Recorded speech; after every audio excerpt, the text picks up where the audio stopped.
All right, come on back in. Welcome once again to the Locker Room. There was questions after last week if Pastor Jim Locke would return, but he is, in fact, back in the house, and we are grateful for that. Thanks for coming back. 2 weeks for me is too long. I get used to these. It's a mile marker through the week. Yeah. You start the week recording the now famous podcast. It is. In the locker room. We're getting good responses. Appreciate all of you watching, of course. We do.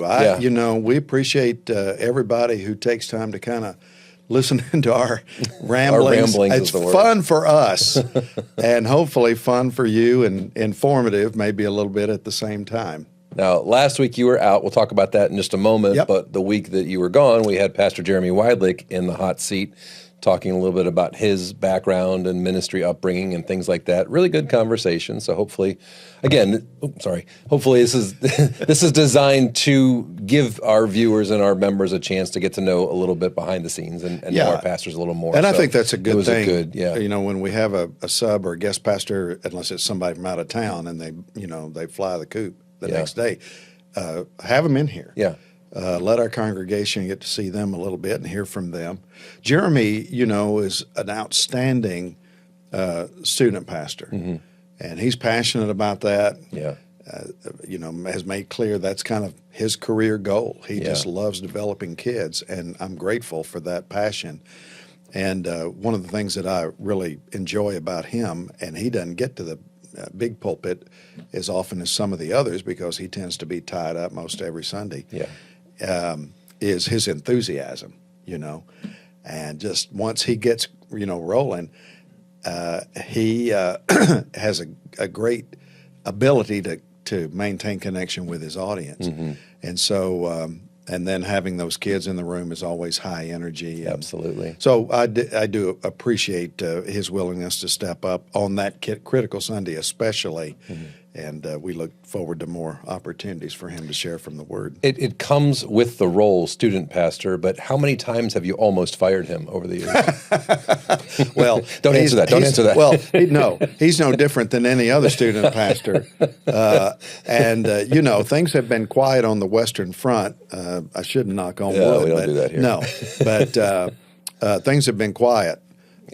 From the student ministry for a while, which is always great. He's maturing. He has children now. He has two daughters. So that's, that changes that perspective a little bit. That's right. There's always a maturing process, but, things happen in student ministry, even planned things that tend to raise eyebrows or maybe even solicit phone calls every so often, which are not always a pleasant thing to deal with, even though all the stuff is in good fun. Sometimes it's not taken with a vein of humor. Yeah.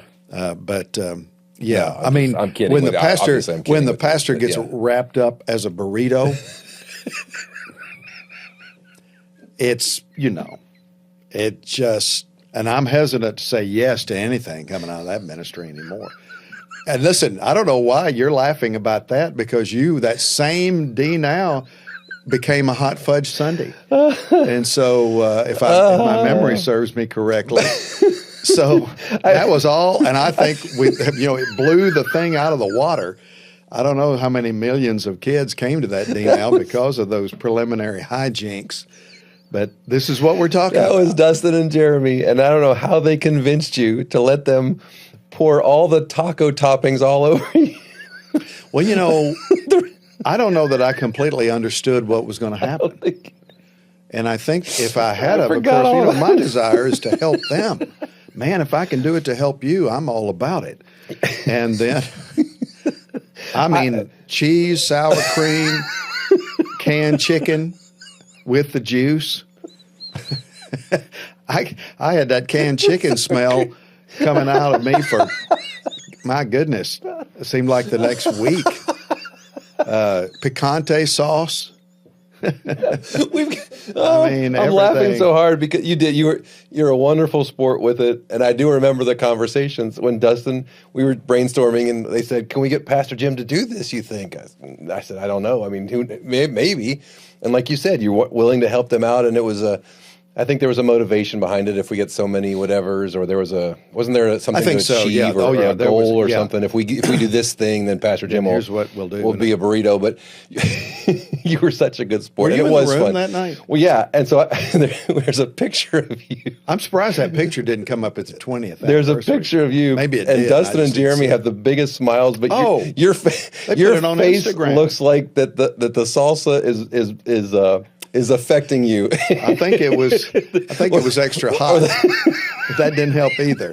The sour cream. Those guys are tricky. got into crevices and stuff man. How many people were in the gym viewing that? 1,000. Oh, there It was had to everybody. Be I mean, 500 to 1,000. it was the peak. It was the peak of that event because it was everywhere. Oh, that was fun. I remember you trying to wash it off. Oh, without losing any. I had to make it any over of to the. taco We meat. have showers in the men's room. I forgot all about that. associated Okay. with the gym. Now you all know my hesitancy in asking anybody from the student ministry to do anything. You won't do it. I know. Man. Oh, all right. No, We need to. he did a fine job. We need to go I haven't back had a and chance start to this see over. the podcast yet, but I hope he did a great job. He did a great job on the podcast. Yes, he did. No, he really did. And we had a good conversation. And again, talking about his upbringing and how much it means to him to be here and doing ministry at his home church and how important that is. So he does. And we're making light, but that's what student ministry is. It's supposed to be fun. You're supposed to do silly things. Sure. You're supposed to just be all in. And the kids appreciate that authenticity. They really do. I'm laughing because I had forgotten about it until you said it, but that's important because they see their senior pastor being out there, not separate, not untouchable, but involved with it. It makes such a difference. So I appreciate all that. Oh yeah, and I tell you, it's not just fun and games. Yeah. You go over there on a Wednesday night; those kids are worshiping. Absolutely. They teach Absolutely. those kids how to worship, how to interface with the Word of God, and the importance of both. So Yeah. we've got a good thing going. Yeah, absolutely. All right, so 2 weeks before that, when you and I were talking, we had a serious conversation about something that we had to follow up on because we kind of left our viewers hanging. Why do they call them seersucker suits? Okay. Yes. And so we got a response. Yeah. My good friend Ron sent me a response, and so I wanted to share with you and with our viewers the origin of the seersucker suit. Yeah. I have to enunciate that. So someone said that a seersucker is a lightweight, durable, and comfortable fabric. It's a puckered, crinkled texture. Yep, It's 100% that's right. cotton, although some tailors will include silk or linen stripes to create an elevated, stylish flair. Yours has got the silk blend. Because I'm elevated and stylish. I'm telling you. That's true. The unique stitching makes it cooler than standard cotton garments and an excellent option as temperatures rise. Here's what we wanted to know. It first appeared apparently in the 1600s through the East India Company. Originally, it was light tan and white stripes, which gave it the appearance of alternating cane sugar and milk. So the name itself comes from the word Shiroshikar, which means milk and sugar in Persian. So it's a Persian word meaning milk and sugar, and that's why. It gained popularity in the States in 1903. You like this? When Joseph Gurney Cannon, a United States House of Representatives speaker from Illinois, wore that suit to meet President Roosevelt. He created quite a stir because they thought it wasn't formal enough for the event, meeting the president, but he stuck to his guns, saying that the weather was too hot to wear any other suit, and then it became more popular. So there you go. Isn't that interesting? It is And interesting. one of the 3 or 4, I forget how many they are, office buildings for congressmen and senators in Washington, D.C. is the Cannon House Oh, Office there you go. Building. Okay. And so that's where many of the American congressmen have their office named after that very seersucker wearing. This is why you have to be wearing. careful. Yes, one must be very careful. A former congressman. When I was in Savannah last week, or week before last, actually now, we were coming back. It was about bedtime, and we went out to a renowned ice cream shop there. Judy and I did before going back to the hotel for the night. And on our walk back, I passed a men's clothier's store, and right there in the window was a light brown, soft brown, and white seersucker suit on a mannequin. And I immediately snapped it and sent the picture to Jim, and I said, "Here it is, right here."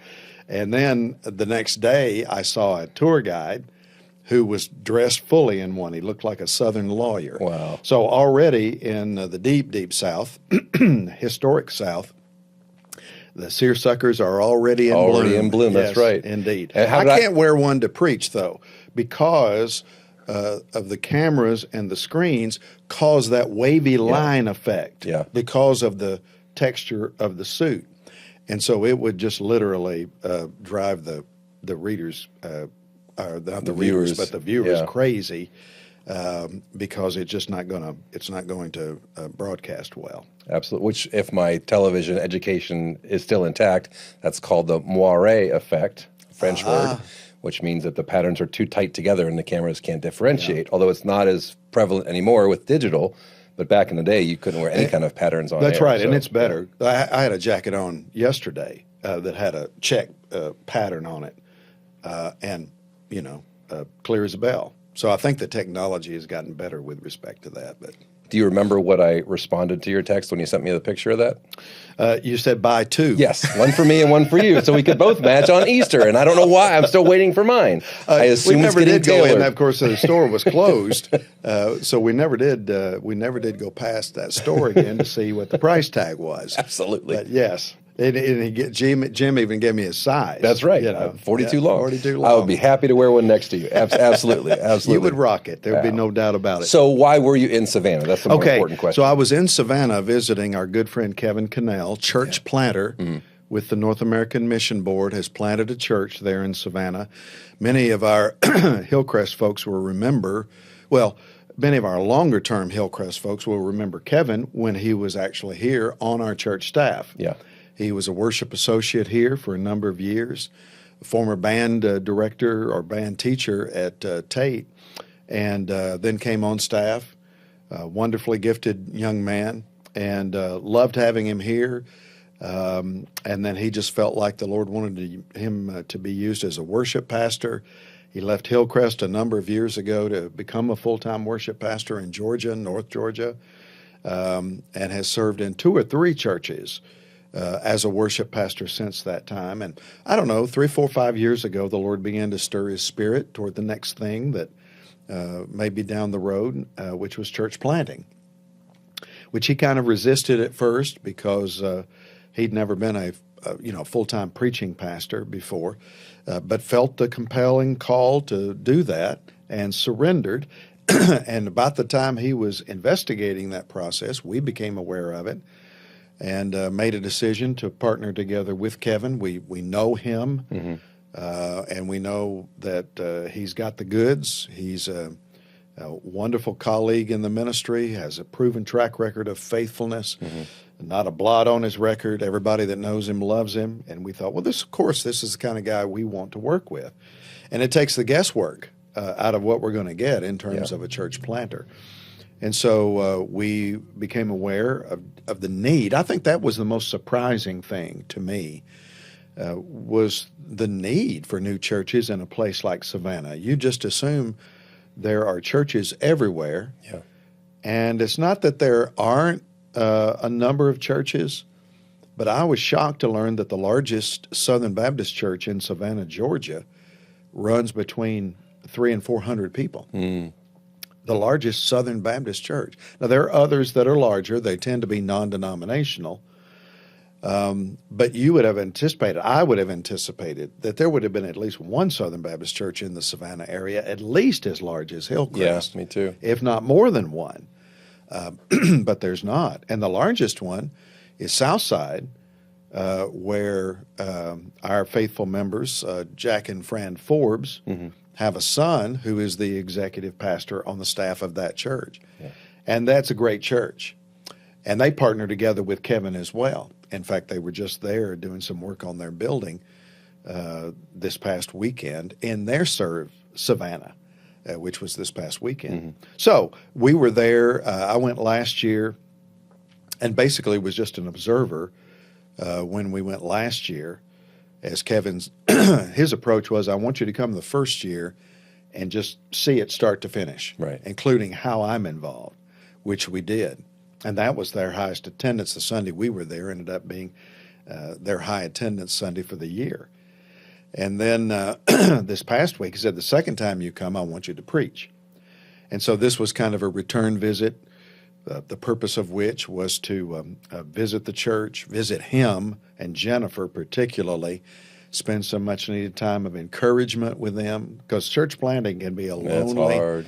You don't have a staff. You're flying solo, and looking for means of support. And so we just wanted to spend some important quality time with them, love on them. And then we were involved in the service on Sunday, got to share from the Word. And then Kevin took us around and showed us many of the neighborhoods that are within immediate proximity of the church, how he's prayer walked those and continues to do that. And then showed us projects that they have planned for our student ministry, who is likely to go out there on mission, a student mission trip this coming summer. And there's an apartment complex that's basically earmarked by the city of Savannah for refugees, folks who are new to the United States.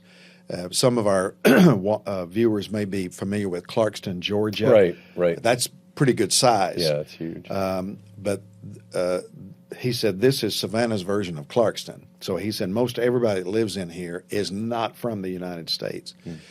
And so they're going to they have an entree into that apartment community, and they're going to be doing kind of a combination vacation Bible school, backyard Bible club approach this coming summer, as well as prayer walking, some door-to-door related stuff, and the like. So Good. He's got great plans. He's doing all the right things. Yeah. But church planting is an intentional effort that just requires steadfast endurance, a lot of patience. Keep doing what you're doing, stick with it, and the Lord will bless. Yeah. They've got a great location. They've been basically not given to own, but given to use what we would call the BCM building, which is the Baptist Collegiate Ministries for one of the universities that's out there, there in South Georgia. And basically, they've given Kevin an office in there, so he's got his own office. He's got the use of the big room in the center as a worship space, and they're not charging him a dime for it. Wonderful. That's a blessing. So, for sure. yes, it's not permanent, but he's got a good deal going. And I was pleasantly not surprised, but delighted to see that most of the people in that room were many of the same people that were there last year. Yeah, So that's good. He's grabbed a hold of some people, That's good. and they're continuing to serve the Lord. So we had a good visit. Good. And you got to preach. Did you preach on Pergamum there? I did not. I thought about it because, the thing about that is, it's hard enough to write one sermon in a week, much less to try to do two fresh things in a week on top of Wednesday night and the like. So I thought about, because it's fresh in your mind. By that time I could do it without even casting a glance at a note. But the Lord led me in a different direction, and so no, I preached a different message that I thought was important for the church and important for him fundamentally, and it was really good. The Lord blessed, and so we were very grateful to have that opportunity. Good. You did preach about Pergamum I did. Sunday. We're going through the 7 churches, and again, you can catch those sermons online. Really good stuff in there. I'm enjoying it because you're combining, I think, a good mix of geography and actual archaeology type information with a practical approach to what I think the letters are supposed to be for us now, if we can gain insight from them, from Jesus' letters to the churches. But I want to start with a little more difficult question for you on this, because it happened to me when I was looking up some things about these sermons. So if you do a search or you start to investigate things like, well, what does the name Pergamum or Pergamus mean? And you'll get some pretty quick, Google answers. But if you dig a little deeper, I found actually 2 answers. And one meant basically either high city or, a city on a hill looking over, which makes sense for where it is based on a certain Greek word. And I had a whole other side of that said it means something along the lines of mixed marriage, or almost like because like for the prefix per for like perverted or twisted, marriage for gammas for like monogamy or polygamy. So when you, and I'm not trying to ask you which one it is for this situation, but my question is, which is a long intro, when you do research, when you start digging into things like this, and I know you're a history buff, but what information do you eventually lean on most and trust on something like this, where you have almost two different interpretations of the same word that could both apply and could both be preached? What's your trusted source for these kinds of things in ancient, Middle East conversations? We're talking about things that happened 2,000 years ago. Well, for me, it's my approach, not just about these messages out of Revelation, but I think especially any text you're dealing with in Revelation, simply because of the difficulty of apocalyptic language, is to read broadly. And read broadly people that you tend to trust. And those people will also make reference to people that they have read. And so you can do a lot of cross-referencing, but that's the key. I call it reading myself full. And so I glean information from scholars that I know of and trust. And usually if someone that I know and trust steers away from a given situation, I tend to steer away from it as well. There are some linguistic things that you can do. You can look up information in a Greek lexicon, and that's probably a better place to start. Do your own study from a linguistic perspective. Not every pastor is trained in the language. I was, and so I can use some lexical tools that help me to do individual word studies and the like. Of course, I always begin with a block diagram of the passage itself, even though I do that typically from a word-based English Bible rather than from the Greek. But that helps me to structure the sermon. I typically structure the sermon like the text is structured. But that's where I begin. And then to realize that there are some words, phrases, concepts, several of which in that passage occur, that you're not going to land on one definitive place of interpretation, where a matter could go not only one of two ways, but sometimes one of 4 or 5 or even more ways. And there's no real way of knowing. And I think that in those types of situations, it's best not to be overly dogmatic, to approach the text humbly and say, here's some possibilities that have been offered, but here's what I think. And I always tend to land there. What makes best sense to me? And I tried to do that toward the end of the sermon yesterday on two of the more difficult aspects. The white stone. Two of the more difficult aspects, not only of that particular message, but of all 7 of the messages. So without question, when you're talking about the name Pergamum or Pergamus, the thing that's most, by going there, the thing that's most identifiable is, okay, we're visiting this set of ruins, but we're having to climb a hill to get up there to get to it. So it was very prominent, and it was on a cone-shaped hill. So because of that, and because of the more sketchy meaning of the second interpretation, I think that the most basic way to look at it is to look at it's called this because of how it's situated. It's on the high city. That makes the best sense to me, although there could be some truth in the other interpretation. So I think read broadly, see what the majority of scholarship is saying from people that are known and well respected, and then form your own conclusions. And depending on how solid those conclusions are, be humble about it as you're sharing them with others. Leave room for debate. And those are, well, you hit them both. Those are two of the things I've admired most about watching you over the years and learning from you, is how well read you are in the subject. Because I know we typically come in, you say I had to cut 8 pages out of this or 2 pages out of that, because there's just so much that you gather together first before you start trimming. But then also, as you mentioned, and I think you said it yesterday from the pulpit, there's a couple different ways you can read this thing about this white stone. What could that mean? The voting situation or the invitation. I thought what you do, and you've done that many times, is to say, here's a couple of thoughts, here's what I think, and I could be wrong, but also this makes the most sense based on what we're looking at. And so I think you do that very well.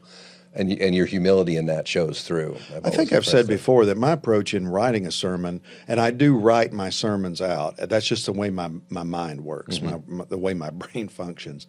I'm a writer at heart, and I know basically by number of words on a page how long it's going to take me to preach a finished document, which is a sermon that I've written. And then I read it and read it and read it and read it until my heart is full, and it's a part of me at that point. And then I have a lasting record of what I've preached, that others can take and read if need be.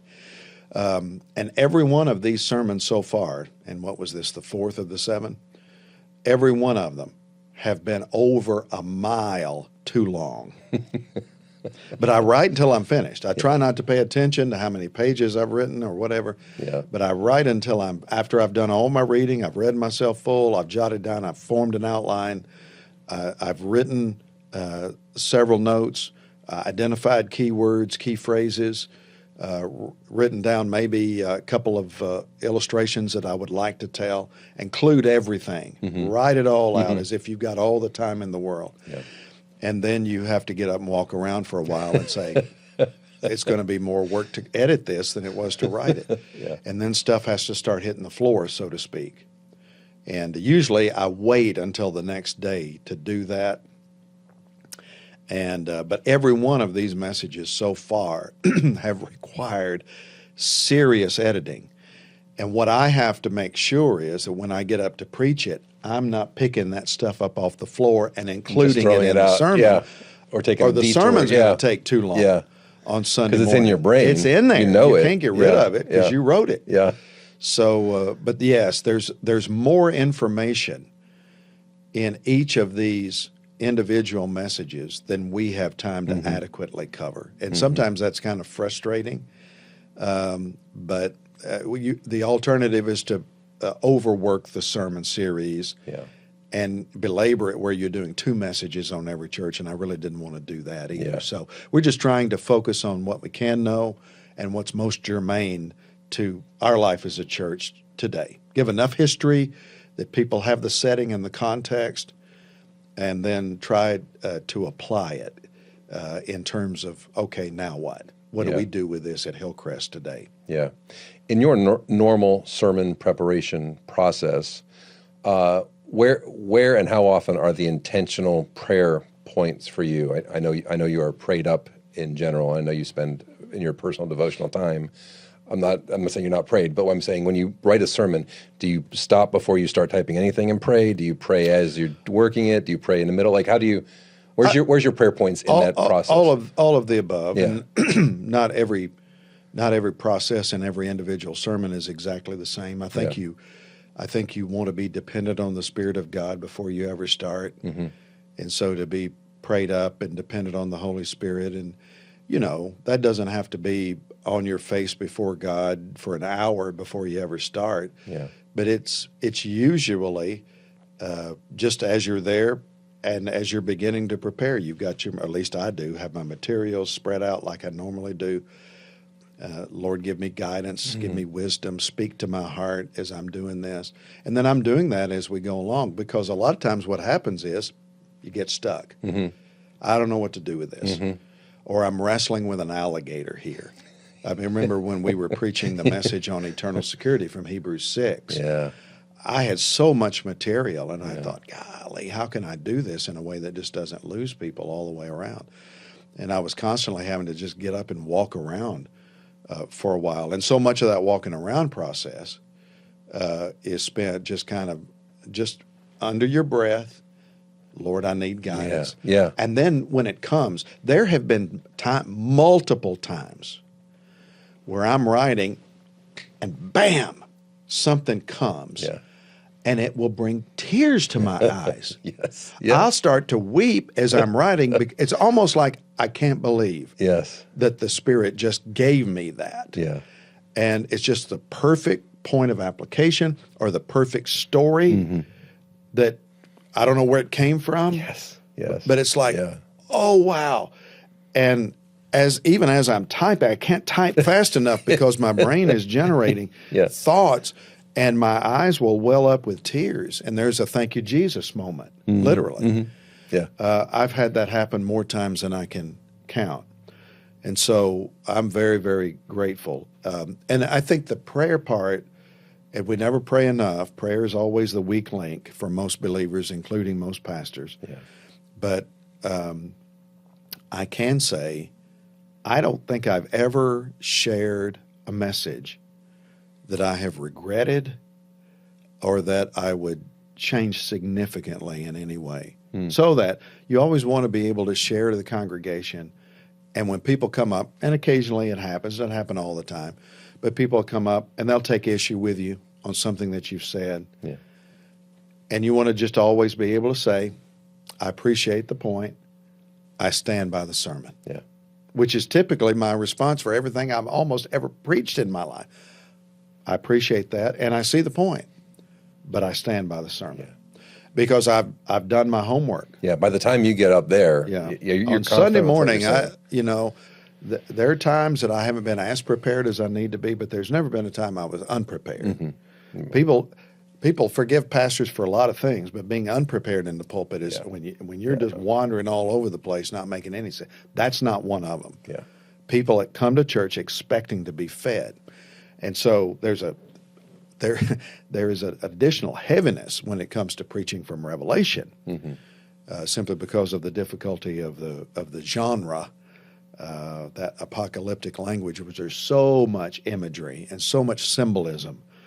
And so many interpretations as to what it could mean, as we encountered again on Sunday. Yeah.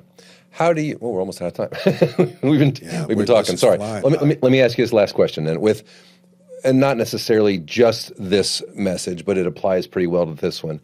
When you have a situation where you're talking about a church and what was going on with them 2,000 years ago, and the way they, that the emperors were involved and the gods that they were worshiping and the temples, and it's easy to kind of say, well, that was 2,000 years ago. How do you bring that into today to challenge and encourage our people who don't face the same? And we talked about this a little bit with the persecution, but the temptations, although they're different, they're the same. There's still sexual temptations and money temptations and all the same types. How do you bring that home and say this happened 2,000 years ago, but wake up and notice it today too? I think that there have been periods in the 2,000-year history of the church where it's been much more difficult to live openly as a believer than it does for us in the Western world today. No question about that. Part of the reason that you want to help people understand the given settings of these churches is to help them understand, you know what, back in the day, they didn't do church like we do it today. They didn't have fancy buildings, great facilities. They didn't have air conditioning. They didn't have carpeted floors or padded cushioned seats. They didn't have any of those things that we enjoy today. They met in homes. Many times they met under the cover of darkness. They were much simpler in terms of the way they went about life and ministry. They tended to probably fellowship to a deeper degree together. They shared common meals together, took the Lord's Supper after those common meals. So there was a lot that was different. And we did share some about that as it related to persecution because it was heavier. Yeah. It was just not only harder to live as a Christian, if you were a believer, it was just harder to live. Yeah. It was harder to make money because there was a price that was, we'll see that as we come into the church at Thyatira, which was a church that was heavily blue collar, heavily dominated by the trade guilds, each of which had their own patron god. You couldn't work for the trade guild and not worship the patron god. What do you do? How do you make a living? How do you make an income? It was really difficult. And so, however, the principles are the same. So they experienced the temptation. Well, they lived, for example, at Pergamum in a place where Satan had his throne. Guess what? so do we. You know, there's a lot of overlap with these churches. The Lord addresses specific situations there, specific areas where they were extremely faithful, specific areas where they were falling short. But there's a lot of overlap. So we talk about Pergamum being the compromising church. Well, all of them, for the most part, except the two that don't have any faults mentioned, the other five were compromising churches. We talk about Thyatira being a thoroughly corrupted church. Well, all of them had a measure of corruption. If they were compromising, they had become spiritually corrupted. And so Ephesus is the loveless church. They had left. They stopped emphasizing loving one another, loving God, loving each other. Well, that was true really for most of the other churches as well. So there's a lot of overlap. And so it's those principles, because it's easy for churches today to lose their first love, to become cold and mechanical in their relationship with the Lord, and then to build walls in terms of their relationship with other people, both within the church, if they've got differing viewpoints, or outside the church. It's easy for us to be loveless. It's easy for us to compromise. That Pergamum lived in a place where Satan had his throne. That probably had to do with the fact that Pergamum was the capital city. It was the seat of government. It was, in a sense, the most important of these 7 cities, because that's where the Roman governor sat. But it was also heavily steeped in idolatry. It probably had a few more temples than most of the other cities did, although they were all steeped in it. But we live in a place where Satan has his throne. We live in a place of blatant idolatry. We just worship different. We don't worship statues so much, though there may be some in our culture that do. But most of the time, our idols tend to be less overt than statues. They're things that grip our heart. Things like money and sex and work, climbing the ladder of success. Things that become the most important things in your life, the highest degree of affection in your life. If you love things more than you do Jesus, those things have become an idol, even if they're good things. And they can become very controlling in your life. So that's what you want people to see. See how this applies today. Judy and I were having the same conversation on the way home. And she gave me a solid, as they say today, because she was saying, the thing I appreciate about the way you're dealing with these sermons is you're helping, and she made it personal, you're helping me to see how these things apply to me. And I thought, man, you know, because my love language is words of affirmation. And so I wanted to almost ran off the road, want to reach over and pull her close to me. And so that's what you want to do. Let's not make this a history lesson. And let's not get bogged down in the historic details or in the symbolism, the hidden manna and the white stone. I mean, you can chase rabbits all over the place in your small groups or wherever. And we've got a number of small. I would have loved to have been in those small. We have a number of our small groups that basically follow along the sermon. That's their Bible lesson for the day. And so they get their discussion in addition to the sermon, and I'm sure that there's a lot of dialogue that goes on, and I would have liked to have been in there in some of those places on Sunday to hear them discuss the symbolism of those things. But you can chase those rabbits and miss the whole point. You get bogged down, well, what does some white stone mean? And I think I was having some conversations afterwards with people. And there was one or two people I actually thought when they got to stand before the Lord Jesus Christ, they actually believed he was going to hand them a white stone. Physical white stone. Well, no, it's a symbol. And so it's not a real white stone. But I think here's the bottom line on each of these, to the one who overcomes, which is how all of them end. The one who overcomes. The one who overcomes is the genuine Christian who has proven their faith real by carrying it and remaining faithful to it until the time they die. And there are obvious rewards for those individuals that Christ is promising to give those who remain true to Him all the way through the persecution, the difficulty, those who successfully resist temptation to compromise and the like. Mm-hmm. And the outcome of that genuine faith, lived persistently with endurance, the outcome of that is forever life in the kingdom of heaven. That's basically the import of the manna and the white stone.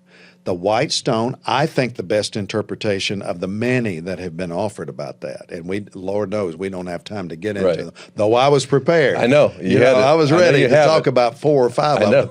But I think the best interpretation is to see that as my ticket in. I'm Invitation, in. I'm in. You stay faithful through all of this mess, and believe me, you're in. Yeah. It's your ticket into the kingdom. Your name is on it. Christ's name is on it. That's the name no one knows but you. The lost world doesn't know the name of Christ. And that's the name you have to have in order to enjoy the invitation to the marriage supper of the Lamb. Then once you get there at the table, hidden manna. Sustenance, nourishment, enjoyment forever and ever and ever. So both those together, and I think that fits both of them together really nicely, is the import of what Jesus is promising the victorious Christian who stays true to the very end. Be there. Why is it hidden? Don't answer that. I'm kidding. We're out of time. I'm messing. Because it was a jar of manna that was hidden in the Ark of the Covenant. There it is. Is it still fresh? And some people think that the white stone is a jewel off of the high priest ephod. Oh.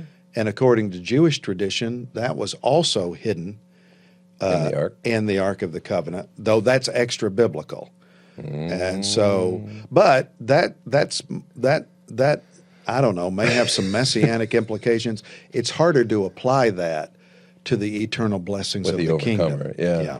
So that's why I'm not a big believer of the ephod jewel theory of the white stone. All right. Okay, so next week we're going to get a little more involved in this kind of stuff.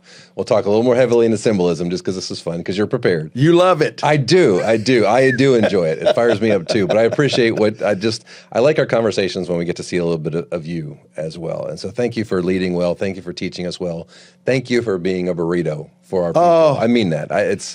It matters. I drew the line at eating a grasshopper after VBS, though. I know you've passed a lot of those on over the last couple of years, but thank you for doing that, for being willing. It's a joy to be our pastor. So we hope you'll join us. And at church, come to church. Seriously, you can watch them online. If you're unable to, we understand that. But we want you in the house. We want you here worshiping with us, 9 Mile or Spanish Trail. Just come join us Sunday morning, and we hope to see you then. If not then, back next week on The Locker Room. God bless you.